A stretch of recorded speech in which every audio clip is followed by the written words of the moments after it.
Welcome to The Breakthrough. I'm Alison Dean, VP of Operations at Theorem, and today we are talking with Omar Ghani, currently Head of Strategic Sourcing at Reddit.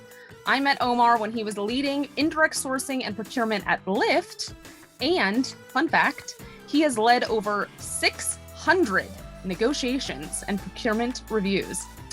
It's no small number. Omar sent me this quote from Chris Voss. Negotiate in their world. Persuasion is not about how bright or smooth or forceful you are. It's about the other party convincing themselves that the solution you want is their own idea. So don't beat them with logic or brute force. Ask them questions that open paths to your goals. It's not about you.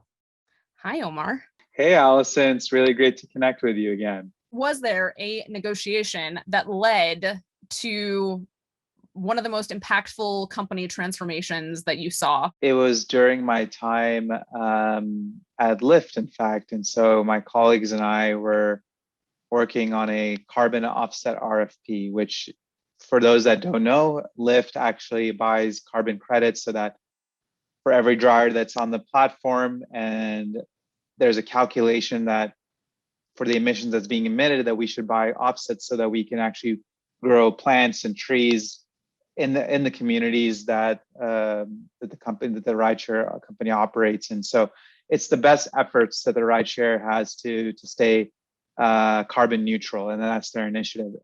You see the culture of the organization live and breathe with the deals that you're working on, and I think that was very impactful because it's a story about doing good, especially in a world where climate change is very real, and so you play your partner in it. But more importantly, it's a reflection about what employees feel about the company. It's a reflection about what shareholders feel about the company. So that's something that I was very, very proud to be a part of the team that did that.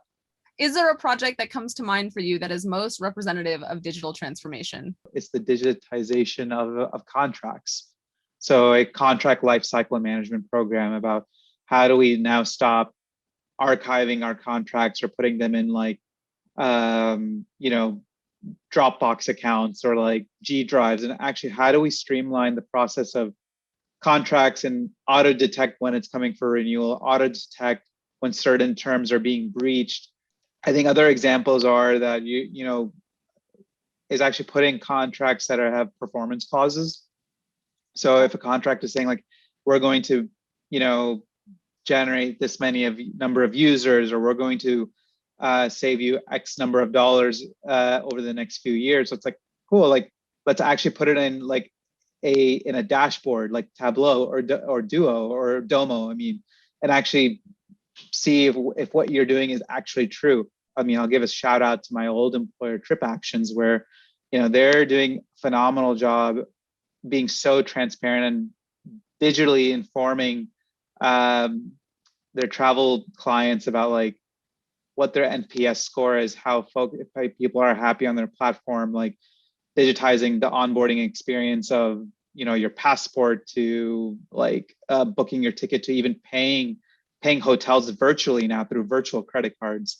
I think these things are super important. How do you see Reddit progressing in the next few years? I guess based on the time that you've been there so far. In Reddit's case, Reddit does a phenomenal job of bringing unique and fun communities together, and I think that's been cool.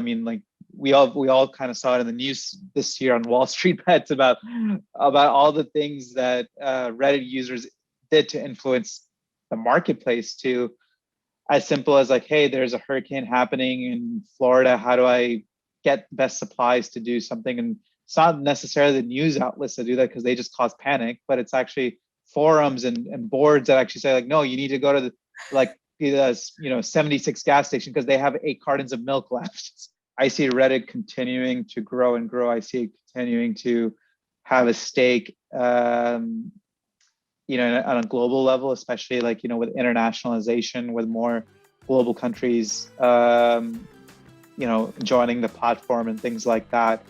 Well, I thank you, Omar. That was a fun discussion. Thank you for watching just a few of the highlights from this week's Breakthrough episode. To see the full podcast, click the link in the description below.